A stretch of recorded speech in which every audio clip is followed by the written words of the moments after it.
do about a 15-20 minute synopsis on the storm. Then Dean is going to do a larger part on what happened to this very building we're in. Then he's going to take us on a tour of some of the classrooms that were rebuilt, which is awesome. I love that stuff. We can see the pictures and we can go there and see the cleanup. And the thing about Area Historical Society, so we're doing an event that was 5 years ago, which for me, that's history. You give me 5 years, I'll count that. Not everything has to be a black and white photo. This is all black and white photos of Verona history, but when I think about what is historical, to me it's anything that tells a story worth remembering. And that's what we do, is we record these stories and we retell them. So it might be our Civil War veteran, it might be one of our founding farms over by the Epic area, it also might be Dean. You're part of history now. How does that feel? Old. It feels old. All right, well there you go. So really anything, 5 years, I mean, it's worth remembering. And some of these stories really get to, I think some of my favorite parts of Verona are in some of the stories we're going to hear today. So I'm going to go ahead and get started. I want to thank these sources. I was in Verona. I was in the basement with my 2 kiddos. They were asleep that night. I didn't witness it firsthand, but all these resources, especially Jim, where's Jim, who's here from the Verona Press. I got a lot of this information from the press, and I'm very thankful for all this help. So I want to time travel. That's what we do. We're a historical society. We travel through time.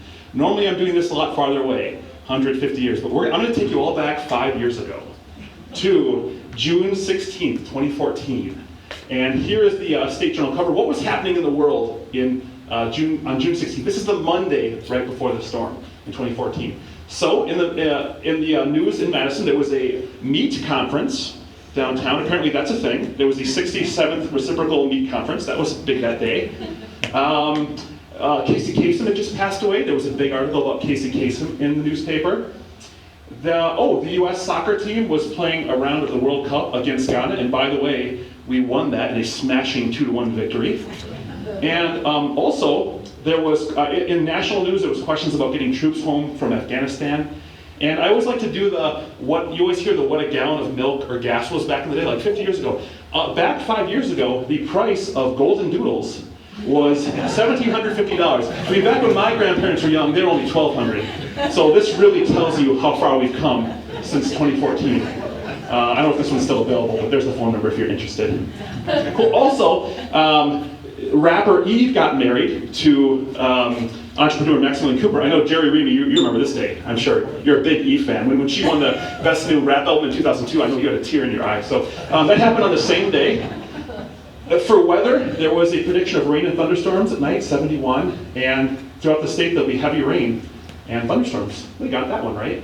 But by the way, there's a Wikipedia page about the storm outbreak of those 2 days, and we have a mention in it. So yay Verona in Wikipedia. Yay. Okay, so I'm going to take you through the timeline from all the resources I looked at. 3:51, that day, that Monday, we hit our high for the day. It was 87 degrees. I tried to look back for pictures from Verona on that day. I didn't find a lot. I know in my neighborhood we had an ice cream party, so this tells me it was a really nice, pleasant day that day. The sun was out, it was 87. Of course, things changed. We all went to bed, clouds came in, the storms came in. And at 11:51 p.m., the National Weather Service issued a tornado warning for Verona, surrounding areas.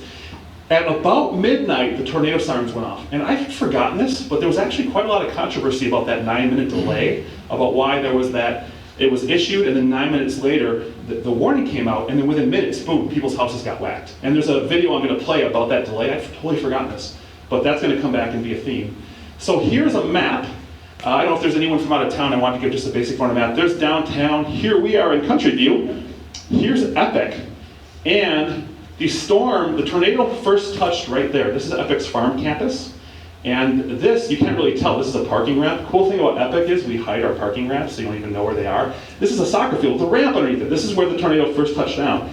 These little vents here have fans with motors in them that weigh over 3,000 pounds, and one of them was removed and moved off of its foundation, just from the vacuum power of the tornado sucking air up out of these vents. So that's pretty crazy when you think about the power there. The tornado, and I say the tornado, one of the articles I found implied that someone determined there was actually 2 tornadoes that happened, one going up, one across, so I'm not sure if it's 1 or 2. I'll just say the tornado for now. It proceeded north up the Epic campus. And so here's our little forest here, destroyed some trees there, missed that building, ripped off some of our solar panels, and then when it got to about here, we have a bus stop there. And this bus stop was kind of about as wide as this, with maybe a 4x8 roof over. People would wait because we have a bus line that comes out. And I think this is the only video caught of the storm, but I'm going to show you. We have a security camera that actually captures the tornado going by. And I want to thank Epic a lot for allowing me to have this video and show it. Is there any way, Dean, I forgot to test, is there any way you can kill the lights over there for the room? It's grainy and it's night, but this is at 12:05 a.m. Let me see, I'm going to try to play this video. I'll play it a couple times because it's pretty quick. So this is the bus stop. You're actually going to see part of the bus stop go flying by. Okay, I'll let it play multiple times. So here it is, we're facing east. Now watch, here comes the wind. Look at this big silhouette. There's your tornado. Look at that. Now watch, the bus stop's over here. There goes a piece. Here goes the roof of the bus stop, flying around. I mean, big, probably 4x8 thing with metal in it. And yeah, it goes by, you see all the trees. So I'll play it again here so you can watch it more than once. That's just awesome. Look at that. There goes the tornado. Wow. And there's the roof of that bus stop. Wow. Okay, thanks. You can turn the lights back up. It's funny in this day and age with smartphones, normally something happens and you've got it from 100 angles, but when it happens at midnight, just the watchful eye of the bus stop security camera catches it. But good thing too, or we wouldn't really have any footage. Here we go. Ooh, wrong one. Pink. Okay, so that's 12:05. So this is a really good indication of right after the tornado touchdown. Next up, so it continued heading north. This is our ISIS in Heaven building here. It partially wrecked about 70 offices. And what's funny is the offices that had their doors open to the hallway are the ones that got sucked out. The ones that had their doors shut were fine. So it was all a pressure difference. And here's some pictures Epic shared with me of those two buildings. And you can see, I mean, all this stuff is all a disarray. These little, what do they call the drop ceilings that you can sneeze on and they move? Yeah, they didn't stand a chance there. And there's so many cool stories about one office. There was a monitor was sucked out and the cable was just hanging out the window and they never found the monitor. Most of the stuff wasn't found that came out of here. Here are a couple more offices. Here's from the outside and here's from the inside of one, the blinds. So it was mostly window damage and interior stuff, water damage and stuff of just the offices that had their doors open. It's crazy how this works. Okay, so we're heading further north and now we get up to, and this is actually a pretty decent picture from around that time. We were still building these northern campuses and we had another camera up here, and that caught what could be the tornado. Actually, if you could kill the lights again. Sorry, we didn't practice this part of it. Here is another camera. This is about 1 minute and 30 seconds later than the one you just saw. And I'm going to go play this one now. It's not quite as clear as that one, but you'll see stuff moving all one direction. It's all blown that way. There's one of those mobile cranes back there. Then you're going to see stuff just start moving the other way real quick. So here comes debris. Oh, and now it's going that way. So it kind of changes directions. So whether this is deep, and then by the way, at the end the camera goes dead. It was found hanging from its cord. So that's why the clip, and we're starting over the clip again here. So if you look up here, you can see something come in and then just quickly switch direction. There it is, and then boom. So this could be the tornado. This could just be wind gales and stuff, but pretty cool, huh? Another midnight capture of this storm. Thanks, Dean. Okay, so let's hop on back to the PowerPoint. All right, so that's 12:07, so this helps us establish a timeline. Here is 12:13 a.m. These are from the National Weather Service. So this is about 5 minutes after the video you just saw. Verona is, right about there. You can't really see it on this projection, but this is Verona. We're right about here. So by 12:13, this hook signature, I should have brought my brother, he knows all the weather stuff better than me, but if you read this, it shows a hook associated with a rotating thunderstorm. And there it is moving through at 12:13. This is another picture. This is where they detected rotation. This is just after it went through Verona there. And this is interesting. This shows debris being sucked up into the sky. This is just to the northeast of Verona at 12:13. So this kind of helps us establish a timeline of when this thing came through. And as it moved east, or the second tornado moved east, I'm not really sure, the next part, if you are a classic car enthusiast, is going to be kind of hard to watch. These might be shocking photos, so Duncan, close your eyes. I think one of the most visible aspects of the storm was the barn, Miss Knutsen's barn that got, or shed that got hit by this tornado. And I tried to track her down this week, but I wasn't able to find her in time. So here she is, or Jane. Anyone know which one's Jane? Jane, I know Jane. Are you Jane? No. Oh, no, you're not Jane, you're Sharon. She Sorry. passed away. Oh no, I'm so sorry to hear that. Yeah. Is she the one on the right or the left? She's the one on the left, So here's Jane. and the other one's Pat Anderson. And that's Pat Anderson. Well, thank you guys, and I'm so sorry to hear that. Well, here she is. This is a Verona Press photo from the article. So she talked about how she was standing at her sliding door, watched the colors of the sky change, and then saw her own truck went flying through her backyard, and then she ran for the basement when she saw her barn break apart. And this is the part that's really hard to look at if you're in classic cars. There's her barn. These are Verona Press photos. And you know when you got the blue license plate, it's cool. I don't know, does anyone know what kind of car this is? I thought it'd be fun. Duncan, what do you think it is? It does kind of look like a Pontiac. Looks like a Pontiac. So here are a couple other pictures. And I learned from the Verona Press that one of these cars was in the movie Public Enemies with Johnny Depp, which you probably didn't see. But so there's a little bit of a Hollywood connection there. And this was out in the farm field next to it. So it continues moving to the east. And it sounds like it kind of did some hopping and skipping. This is a picture. So here, we're going to see more of this in the videos I'm going to show. But obviously it hugely affected that neighborhood, roofs, garages, and such. Here's some more pictures. Huge, massive tree over here. I think that's Ms. Knutson's barn in the background. And Ross Burning is someone who responded to one of my flyers this week. He had this picture, which is right about here. And to him, this looked like a nice, like, triangular touchdown spot that came moving in this direction. So he sent me this photo, and that's really cool to have him preserve these. And then, of course, it moved right here to where we are, and that's where Dean's going to take over. I want to highlight something, though. As far as telling the story of Verona, there's really cool things that happened after. First off, Public Works was out there in minutes, clearing debris for responders. They didn't actually get to cleaning up garbage until 7 o'clock the next morning because they were so busy just cleaning the path for first responders to get in there. Memorial Baptist Church opened up their doors at 1:30 in the morning for volunteers started flooding in, and about 8 or 9 families were staying there whose houses couldn't be inhabited, depending on what account you read. There were more than 100 police officers from nearby precincts came to help Verona with security. I don't think we'd have a huge problem with looting in Verona, but they wanted to, secure the area, make sure that people weren't there who weren't supposed to be there, and contractors. I thought that was funny with the interviews. They said, we only want the contractors in who people invited in. I go, I didn't think about that. You're right. People would probably start just showing up.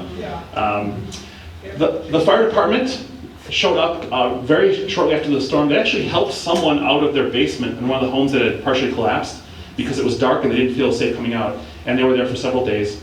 2 Madison Metro buses provided shelter from the rain that night. Home Depot sent volunteers, supplies, and a Mennonite group from Ohio gave help. I found this in one of your articles, Jim. Like, that's kind of cool. I didn't know. So apparently it worked out. And obviously, countless Verona residents helped in so many different ways. And that's part of our, neighborly spirit here in Verona. A couple facts. They determined it was an EF3 tornado, which is severe. 19 homes suffered big damage, 84 had some damage. There was 1 injury in the fire department report, which was someone hurting their hand during cleanup.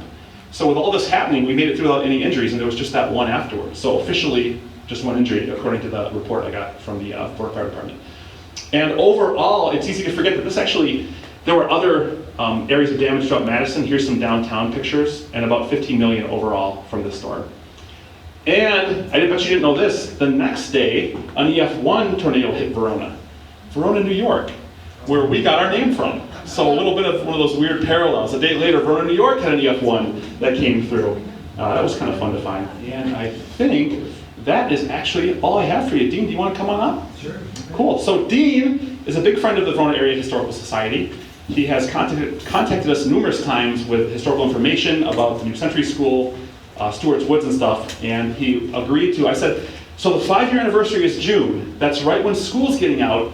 You're building a new building. Are you going to be a little busy? He's like, no, that's cool. Are you sure? Then I saw him at the graduation last weekend. I mean, I don't know how you fit this in, Dean, but thank you so much for doing this, and we really appreciate your time today. You're welcome. Well, good morning, everybody. My name is Dean Gorrell, superintendent of the Verona Area School District, and I have been in that role for 14 years now.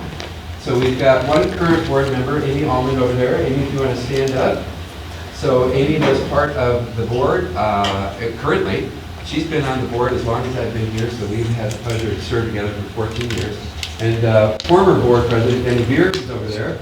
So Denny's been off the board now for 2 years. Right. So if Denny was on the board when this happened, and one of the first people to get the tour of the destruction here that we'll go through here shortly. So I love your time frame, Jesse, because this is taken from a clock that's in a hallway in this building. So that tells you what time the tornado hit this building. So 12:10. And I love this pic. This is one of my favorite pictures. The second hand down there at the bottom. So that clock, even though it survived, it likely had a pretty rough ride. You want to advance? Oh, sure. Okay, so again, this is just a collection of pictures, and I took literally hundreds of pictures, so selecting a few was difficult. So let me tell you the story about how I learned of it. I was not in town when the tornado struck. I was in Des Plaines, Illinois at a conference. And so I get a call from my wife, who was at home with our then 8-month-old boy, little baby boy named Isaac. And so she's calling me from the basement, and it's about 12:05, give or take. And she said, the tornado sirens are going off. I'm in the basement with Isaac. What should I do? Stay there. And so she was scared, and so we live in a scenic ridge, so you could have, if it had been daylight, you could have seen the path of the tornado for sure.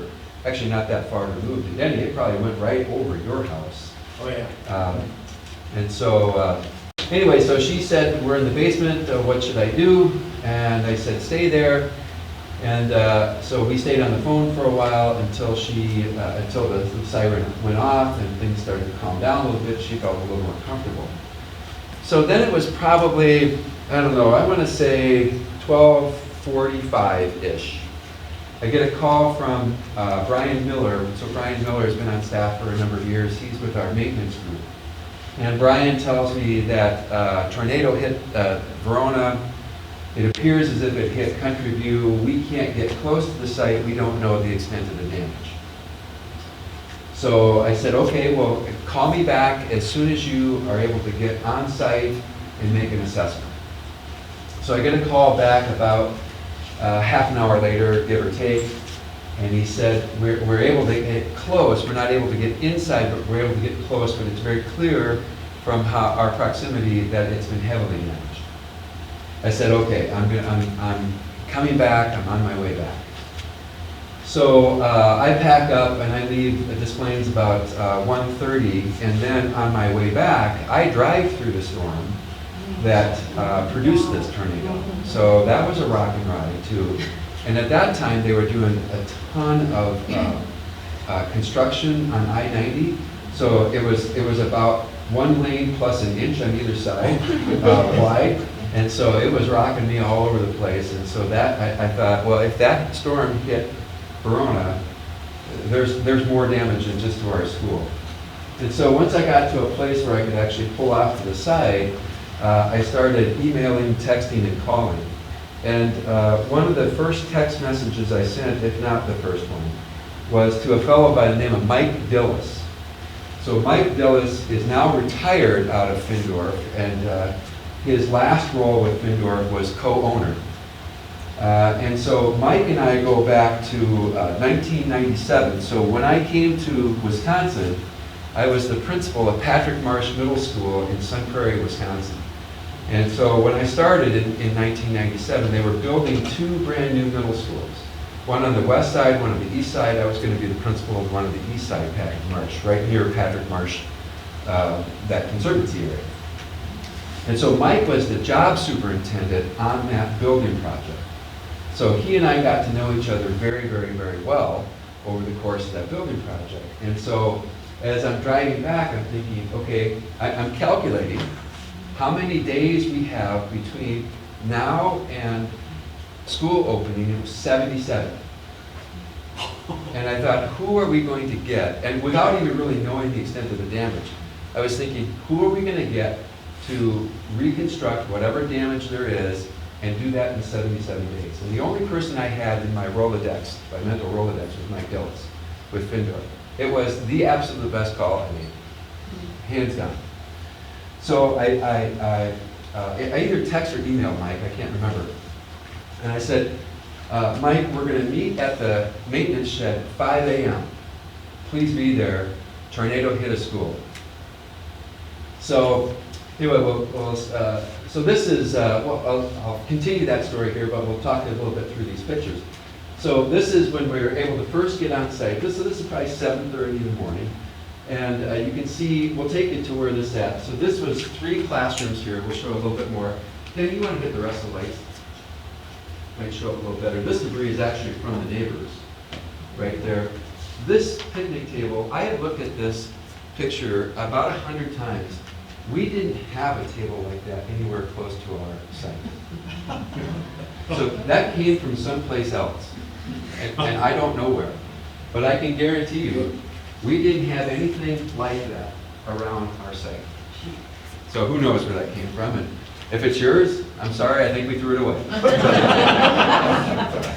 All right, Jesse, you want to advance to the next one? So this is just another picture. So there are 4 classrooms that were totaled in this. These are 3 of the 4, and you'll see the 4th one. These are all first grade classrooms, and they were completely devastated and leveled. Next picture.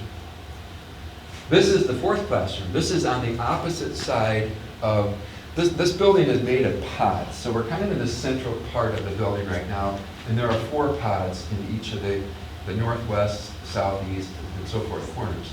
So this is in the where it was struck was on the west side, kind of the northwest side of the building. This is actually in the same pod, but on the northeast side. So on the one side, it blew in. On this side, it sucked out. Next slide, please. So you saw a little picture. This is the next door neighbor right across the parking lot. So a lot of the debris from their damage was impaled into the building and caused some damage here too, and we'll talk a little bit about that. No blame assigned, I mean, right? Tornadoes do what they do. Next slide. So another picture that kind of gives you a little sense for their missing garage. This is a little more up close here. A tangled heap of conduit, and HVAC, and insulation, and brick, and roof, and everything else. And this is that one classroom where the wall was sucked out. And I've got a video here for you that I actually made and showed at the all-staff gathering the year that this happened, but in August. Next slide. This is looking into one of those first grade classrooms.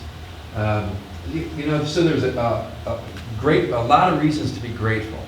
One of which was that school wasn't in session, that we actually had 77 days of uninterrupted time to make this reconstruction. That's one gratitude. Another one is it didn't happen during the school day. So, but here's the bright side. Just months before this tornado hit, I want to say not even a year, we did a study of all of our facilities to determine if the places that we have identified as storm shelters are in fact the right places to be identified as storm shelters. We did that for all of our sites, 6-8 months prior to this. And so the other grateful piece is that before the storm hit, they agreed, a company that does this for their business, agreed that all the places that we've identified as storm shelters are legitimate storm shelters and they're identified appropriately. So if this had hit during the day, the kids would have been evacuated into those storm shelters and none of those storm shelters suffered damage. So this is a little different perspective from the roof. So these are the 3 classrooms that were destroyed here. And then this is a lot of debris from the neighbors. So this was an ice chiller. So this building is air conditioned. And we use what they call an ice chiller. So it creates ice at night when the electricity is a little cheaper. And then during the day, it circulates fluid through it, draws it up, and that becomes the mechanism for cooling. So we had just installed this not even a year before, and so this was all trashed as part of that. That was a pretty expensive unit right there. I think that's like $500,000 right there for all of that. And then also, we'll show a little bit later, is there were some projectiles that hit the gym roof very hard and jostled the joists and also created cracks in the concrete masonry unit. where we had to have that fixed, and it also introduced holes in the roof where we had water infiltration. We had to replace the gym floor. Because even if you get a little bit of water in a gym floor, it starts to cup and it makes it unusable. So you saw this. This is the governor in front of our yard there. A little bit more from that one classroom. Next slide. So there's 3 phases. So again, I'll go back to the cleanup. So 5 a.m. We meet at and it's a big crowd now. So myself, our business manager, all of our maintenance people, Mike Findorff Mike Dillis from Findorff, and a few of his people, we meet at the maintenance shop. We still can't get on site because it's cordoned off. So we're talking about what are our first steps. And Mike says, well, whenever you have a case like this, oh, and the local property insurance fund was there also. They were our insurer at the time. And I would have to say, I have nothing but praises for them. They were so good. This reconstruct cost us about $4 million, but we only paid $25,000 of that. That was the deductible. So anyway, so there's phases to destruction like this. And the first phase is cleanup. And the debris field from this was extensive. So much to the point where we had to wall off and create a safety zone. And we had 24-hour, 7-day-a-week security to keep people off of it. We had to turn people away that wanted to volunteer to pick up stuff. But we couldn't risk that because it was strewn with so much stuff. Nails, glass, boards, sharp objects. And we pretty much cordoned off our whole yard because it was a hazard for anybody to be on there. So I felt bad turning people away. And I remember Mike was one of the county supervisors at the time. I said, Mike, you can't, because we can't guarantee your safety out there. So we had to cordon that off. We had security there 24/7. Anyway, so the first phase is cleanup. And the second phase is demolition. And the third phase is reconstruction. So the first phase, that has to happen quickly so you can assess what the reconstruction needs to look like. So the cleanup, the demolition, so you have an idea of what the scope of the reconstruction needs to be. I would say this too, that the yard was so strewn with debris, we swept it 3 times with magnetic devices, looking for nails and things like that, because kids play on this. And so we did that 3 separate times. And then we did also more visual sweeps in addition to that, just looking for everything. So we literally lined people up, just like you do a search.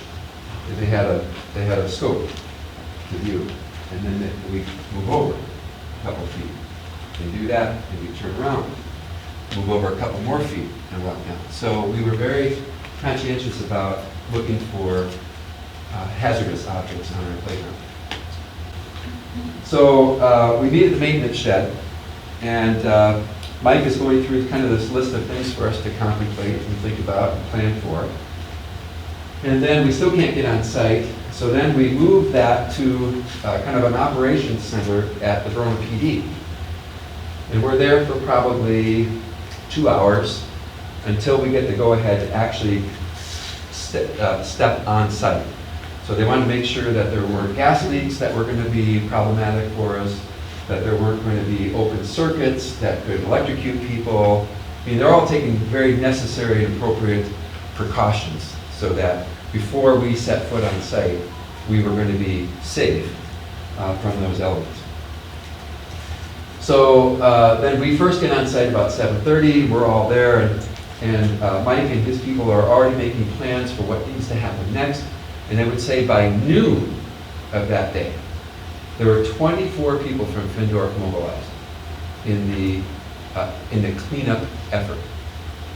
So this is 12 hours after the event, There are 24 people on site, mobilized, starting the process. All right, well this is, what is it, June 17th, and it's about 8 o'clock? What time is it, Brian? It is about 8 o'clock. About 8 o'clock. 46 when we drove up. We're looking at storm damage from earlier this morning. This is Country View Elementary School. This is the northwest pod. I'm not sure what color pod it is, but you can see extensive damage to the roof and exterior wall and the classroom and so forth. And so there's more damage on the opposite side of this as well. So we'll get that. We're now inside. We are next to we're in actually room 206. Country View. We're looking to the northeast, and you can see that the wall is completely gone. And we're going to turn around and face to the southwest, and you can see there is extensive damage in here. There's that iron beam there that is bent. Actually, that truss is bent, so this is the part of the building that took the heaviest blow by far. And the 3 classrooms over here.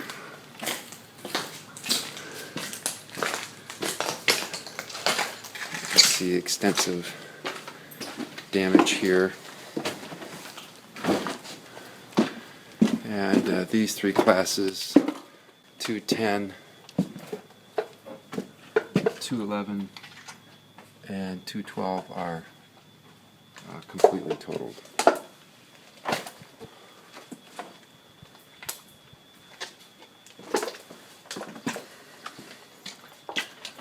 This is room 211, right here. It's Carmen Curtis's room. Yep. And this is room 212. Interestingly, the door was closed. You can see the door right there, and the remainder to the door is over here. So it blew the deadbolted door that distance. Okay. So this is June 17th, 2014, about 8:30 in the morning. And you can see that that beam up there is bowed in from the tornado. This is the entrance into the purple pod from the northwest door.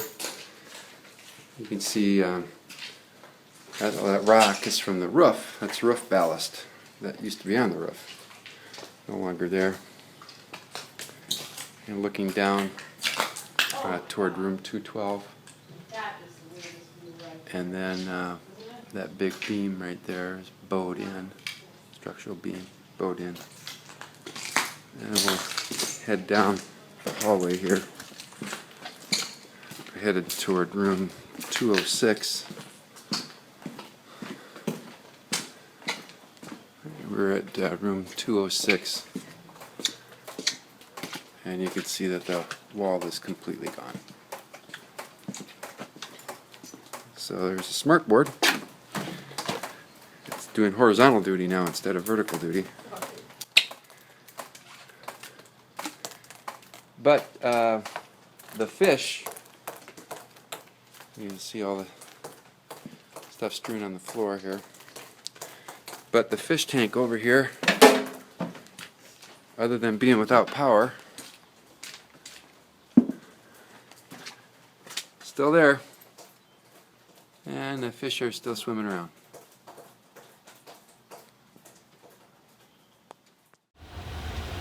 And so this is further on in the process where we're back into the reconstruction piece. Next slide. A little bit more of that. Next slide. A little bit further along. And the video that I have, we'll talk a little bit more about this too. So we, one of the things we did was, this beam right here was bowed in about 3 feet. You can't really tell it here. So it's on that western side, and that's the piece that took the brunt of the damage. So that beam, hefty beam, is bowed in. So that made us think we should have the structural integrity of the entire building evaluated. Even though this side over here didn't look like there was any destruction whatsoever, not even broken windows, we said, well, there's such a torque and twisting on this building, let's do a check everywhere. So we hired a structural engineer to come, literally get above the ceiling and check everywhere in this building, looking for metal fractures, metal fatigue, busted bolts, things like that. And so, again, I would say that our property insurance people were absolutely in lockstep with us. So they could have said, no, we're not going to pay for that, that's on your dime. They never said that once. Not once. Okay, next slide. As I was saying, that we had damage to the roof of the gym, so it torqued the roof enough to create openings in it. And remember, it rained a lot after that tornado. And it's like wouldn't stop. So a lot of water infiltration. So we were worried about mold. We were worried about all those other things that go with that. And so one of the casualties of that was the gym floor over here had to be completely replaced. And as it goes to the mold, we again said, you know, we need these industrial dehumidifiers and air conditioners put in here to inhibit mold growth.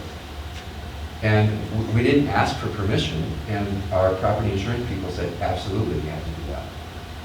And so these big industrial units came in, and we had this building entirely dehumidified and air conditioned during this whole process to inhibit mold growth. Anyway, you can kind of see here in the concrete masonry unit, these are cracks that shouldn't be there. Again, this was because of the twisting of the roof and the fact that it was impaled so badly by debris from points to the southwest. So we're into reconstruction mode, and I got to tell you a little story about the flags. So you'll see 5 of them today. One of them is right out here in the commons, and then there are 4 flags next to each room that was destroyed. So one of the things I did that day, the first day, was I went in. This is, if there are any safety people in the room, block your ears. I'll deny ever saying this, and I'll. Do you want me to edit this out? Well, edit, no. Okay. We'll edit this out. No, I don't mind saying it. Yeah. So I reached into every classroom to pull the flag out because I knew that once it got into demolition mode, that they would probably be lost. So I pulled each flag out of each room, marked which room it came out of, and now they're framed, and there's a plaque on there memorializing that. So you'll see that as we go on our tour. So that particular flag right there is the one that's now in the commons. All right, so many places throughout the building, even though there wasn't damage per se, there was still so much water infiltration. We took no risk. And we cut this above, so if there's water down here at any point, it wicks just like a candle up drywall. So we cut up so that there wouldn't be any mold growth in the future. And we're here now, they're starting to place the block for those classrooms.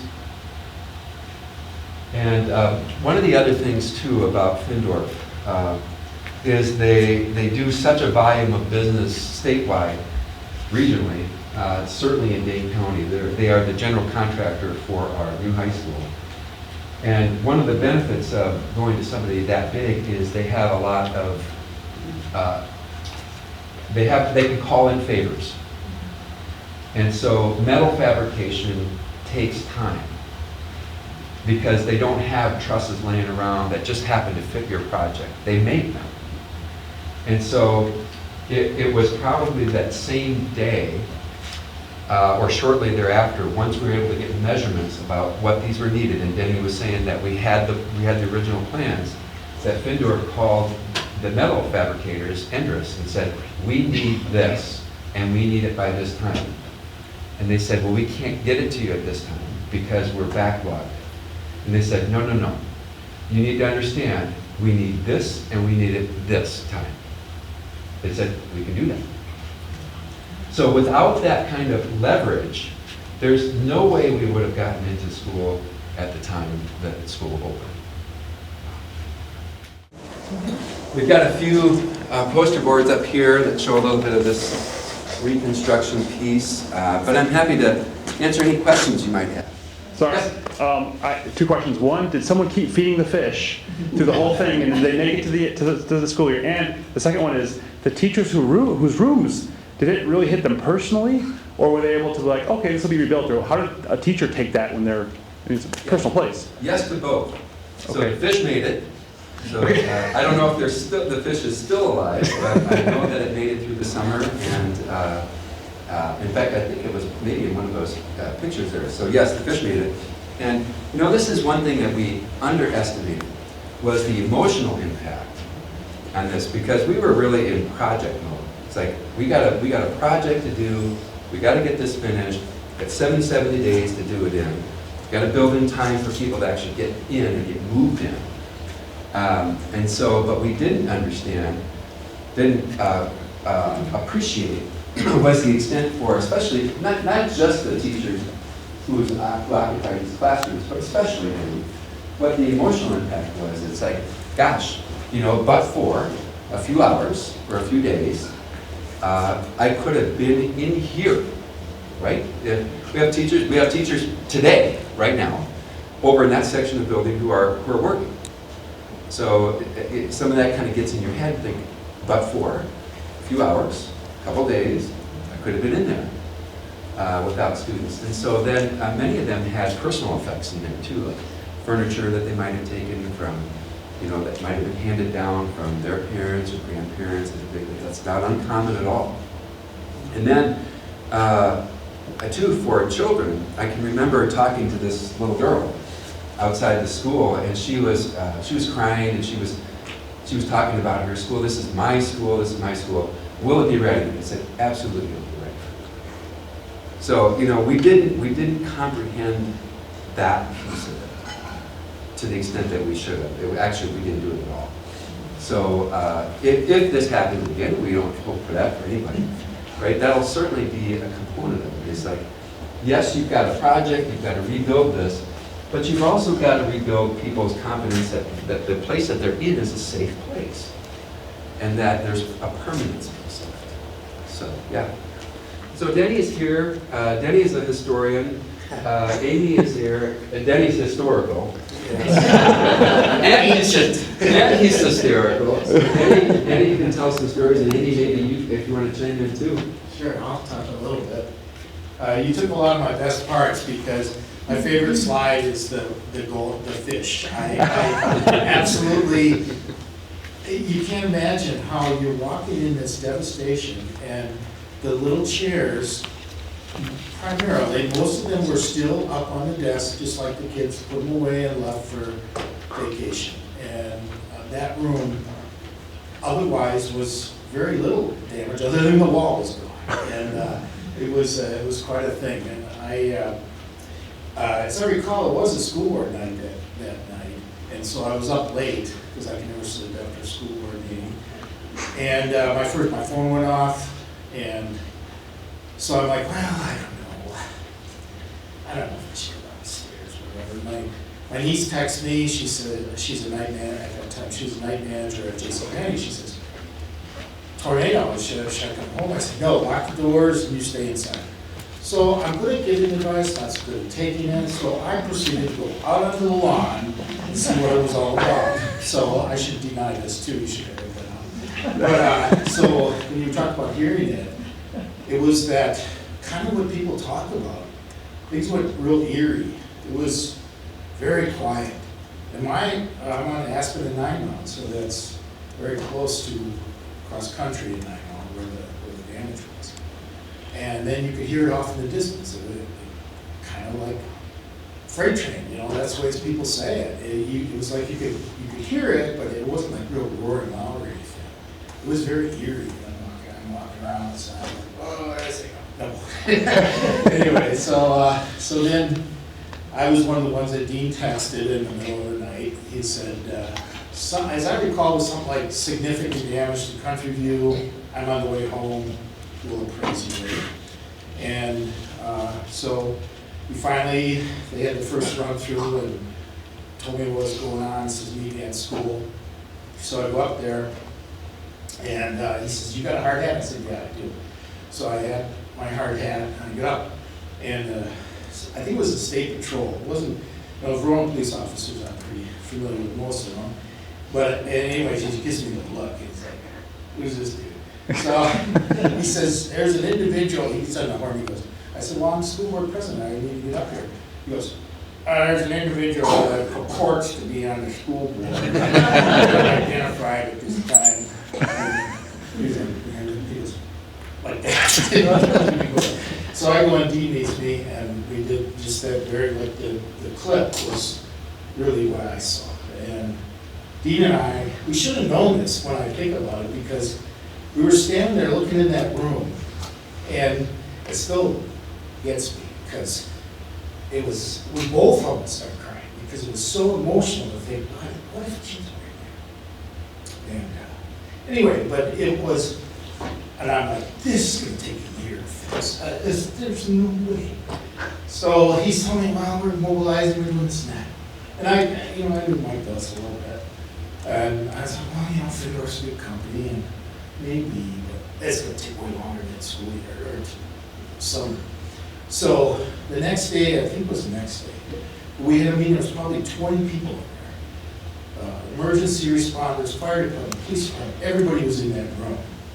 And there was so much will and power in that room that they were going to get this done.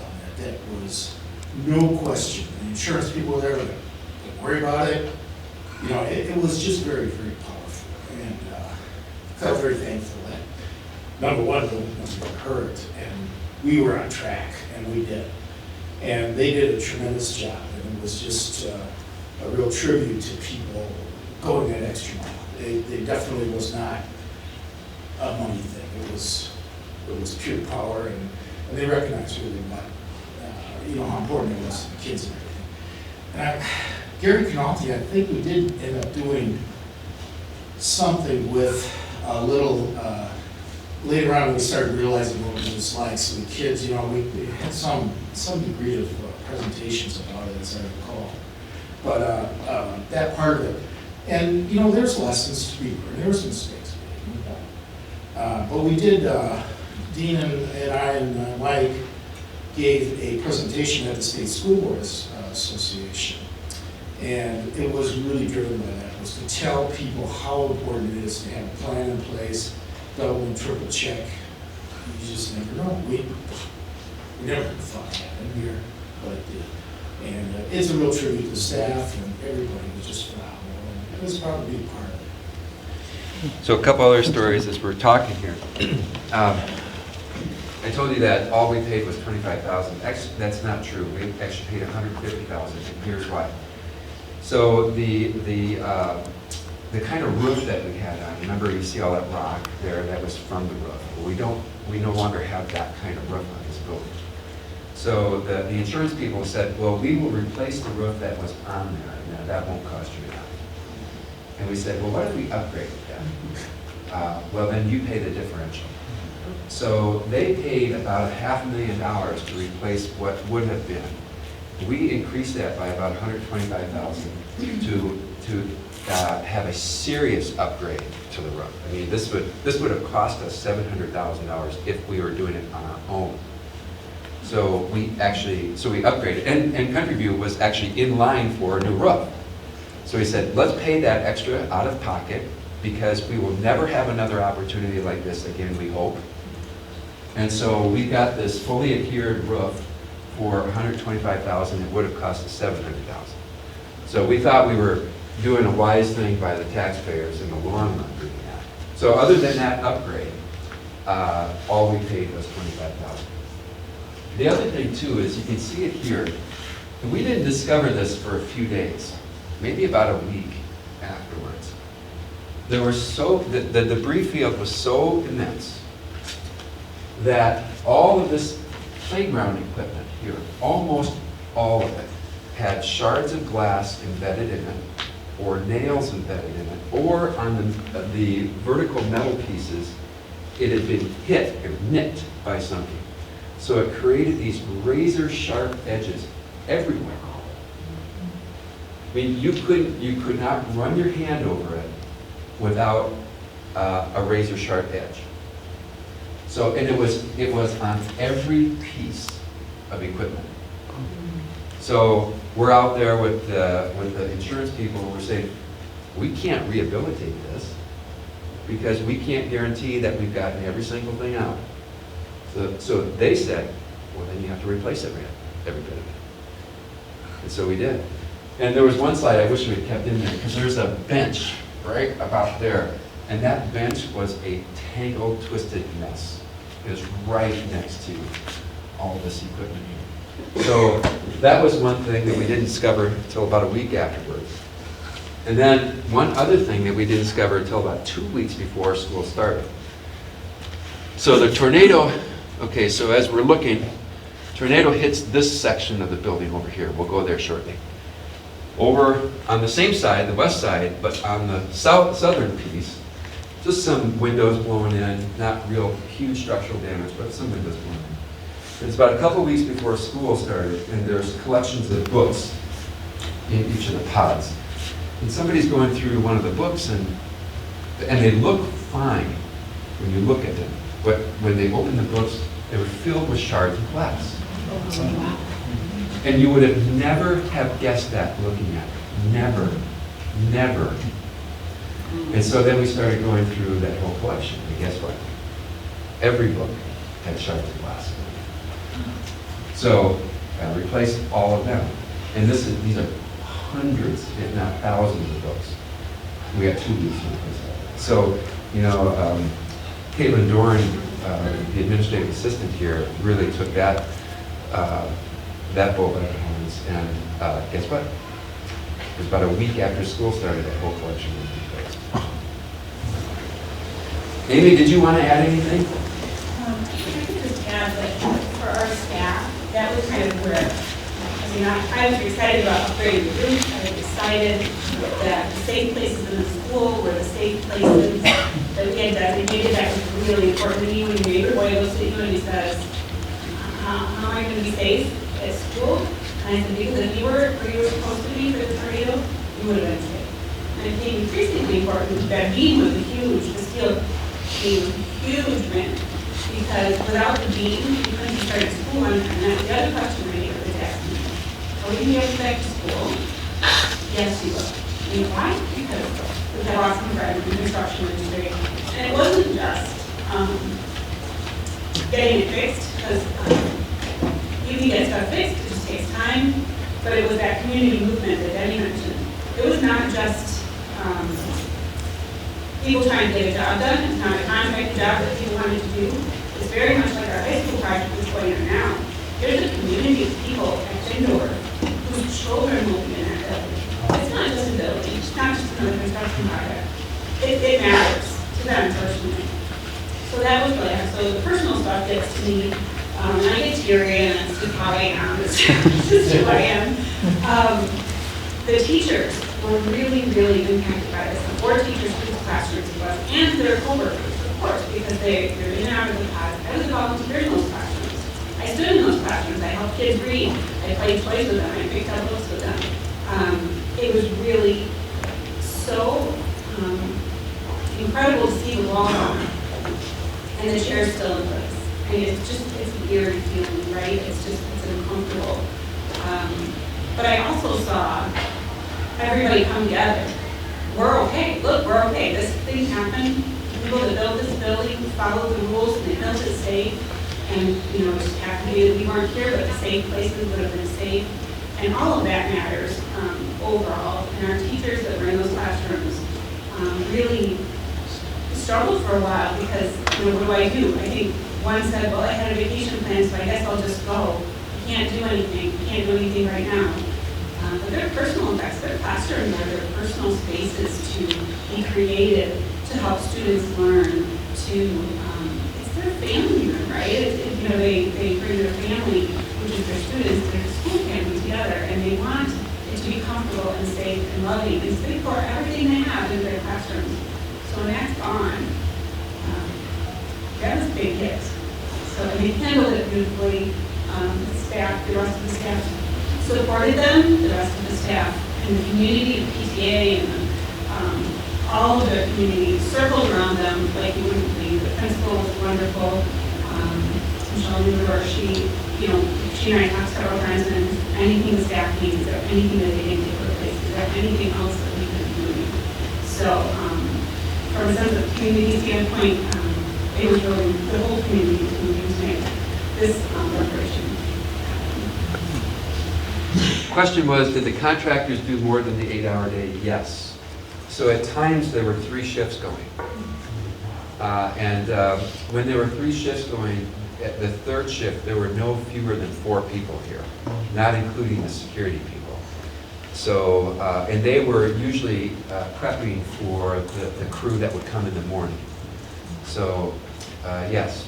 So at times we had 24, it wasn't 24/7, but it was definitely 24/6. So this was the wall that was sucked out, right here. That's the one where the fish was behind? That was, yeah, and we'll go on the inside of it. So are we on the north side right now, or just? Yep, this is the north side of this, and this is the purple cod over here. So all this equipment is brand new. As I was saying, this was the wall that was sucked out, and so we'll go inside and see it on the other side of this classroom. So this was one of the ones that was completely destroyed here.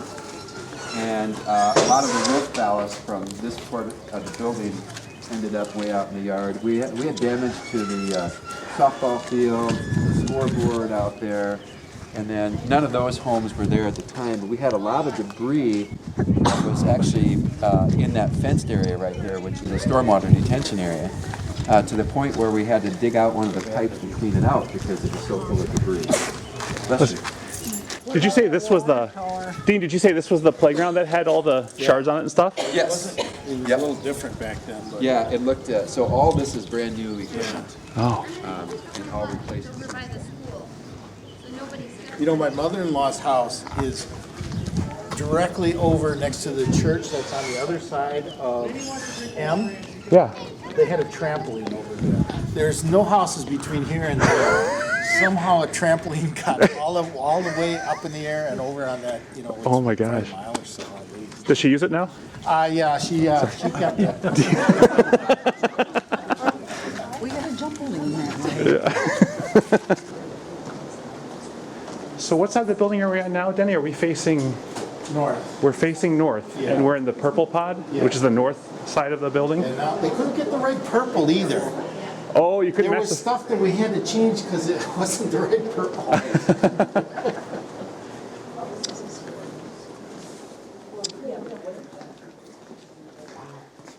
So this is the classroom that was destroyed. So that wall was all removed. Is this the fish tank room? This is the fish tank room. So this is the wall that was totally gone, Yes. up to like the D. Yep, so the fish would have been right in the corner over there. Oh my gosh. And that smartboard was over on that side of the room. So when you go out this room, if you look immediately to your left, you'll see one of the flags that I referenced. And so there's a flag outside of all the 4 classrooms that were destroyed. And so whether you look at that one or one of the other 3 too. So this is so each pod of the building has a color to it. So we're in the purple pod, but we couldn't get the right match of purple to the original purple. So one of the things I'll show you is that when we head that way, it's a different purple. And so I'm color challenged, so I don't necessarily see it, but other people tell me there's quite a difference between the purples. But anyway, that was one of the casualties, if you will, of reconstructing something, because you can very rarely match the original colors. But we did a great job on the brick. I have a question, Dean. Exterior brick. Yeah. For the people who came in late, this is the room where the fish was? Yes, this is the fish room. This is probably a dumb construction question, but did they save any part of this wall, or did you guys take everything out of here and rebuild from scratch, or was there any part you could reattach? They only saved the pieces that were not structurally compromised. Okay, So on this particular one, they had to take all of it out. okay. And on the three on the other side, they had to take all of it out, because then if they try to skimp and cut corners, then it creates problems downstream. Mm-hmm. And so then also, when they were talking about tying in the roof, and with the new roof joist, it was economically more feasible to just replace. Okay, Yep. cool. All right, so we're gonna head to the right there. Feels just like your classroom, huh, Andy? This feels like a regular classroom. You wouldn't even know It's that. hard to believe. It's really hard to believe. This was, wow. Man.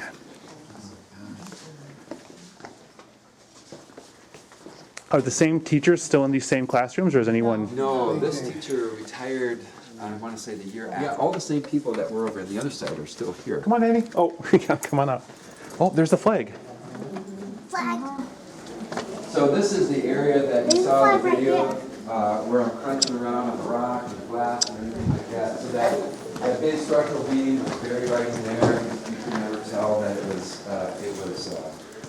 bowed in at all. So these other rooms over here didn't sustain the kind of damage these did, but they all sustained water damage. And so the drywall, pretty much all the drywall in this pod had to be removed. And so you saw little pictures of that where you could see through with the metal studs. So that happened throughout this pod right here. And so these three rooms, and by the way, we're in summer clean mode, and we started literally the day school was out. So usually there's not this much furniture in the hallways, but they start immediately getting ready. So these three classrooms are classrooms that were destroyed in the tornado, and then you can see the flags that I referenced too. So feel free to take a look in, and it looks like we have somebody working in there. Which way's north right now, just to orient? North is this way. North is that way. So this tornado came in this side? Yep, so the tornado came from the west, Yep. hit the northwest part, And then blew out the and east. blew out that way. Yep. Wow. What's that?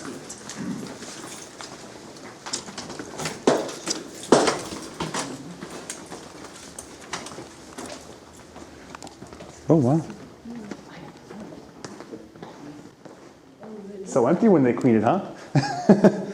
Looks a lot nicer than in the videos we saw of the morning after. Which one had the door that was blown out? This one right That here. was down there. So we were just in 210, 211. Yeah, so the door was blown about right here. Oh my gosh. Yeah, from right there. How was this area in here? Was this pretty much as it was, or was this other than rain and stuff that blew Yeah, in? this all had to be stripped of drywall because there was so much water. But like this is still the same? That's like still this? the same. Yep, Okay. that's still the same there. It's weird, you can't tell where the old and new is. They blended it so well, Oh, huh? yeah. You think you'd be able to spot it or something. Where you can tell is right at that Yeah, they midpoint gave down us quite a there. bit of leeway on how much tile to replace. Where can you tell? Right up there where there's a gap. Yeah. So that gap wasn't there originally. Oh, okay. So when it was built, so that's where, so this color is different than the one on the other side of the Oh. gap.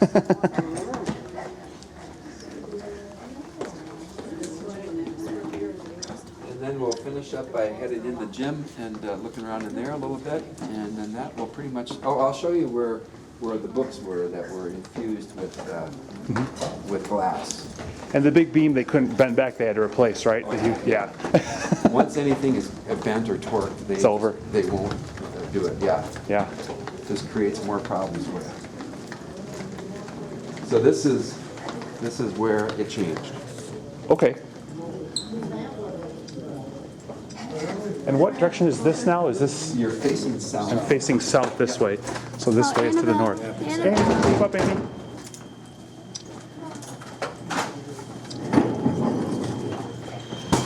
So this gym floor is new, 5 years old, had to be replaced because all the boards had a little cup to them, every single one of them. And so if you'd run your foot across, they would catch on every one. So people would be tripping all the time. What about like the hoops and stuff? Did any of that survive, or? Yeah, the hoops are all original. Okay. All the ductwork is original. The places where you saw the cracks were right about here, and then over there was quite a bit of damage to the trusses, so it got torqued.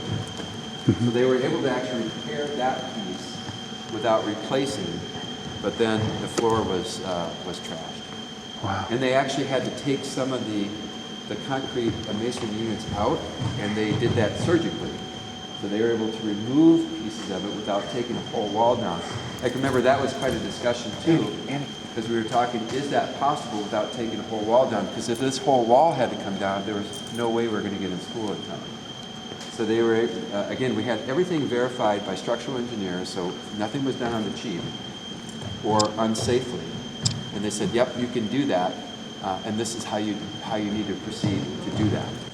Where were the holes? Were there holes in the ceiling that the water came in? Yeah, they were minuscule, so you couldn't see them to the naked eye, but all these roof panels were twisted enough where it would just open little pieces. Oh. And so it rained so hard during that night, and then days afterwards, that's where the infiltration came from.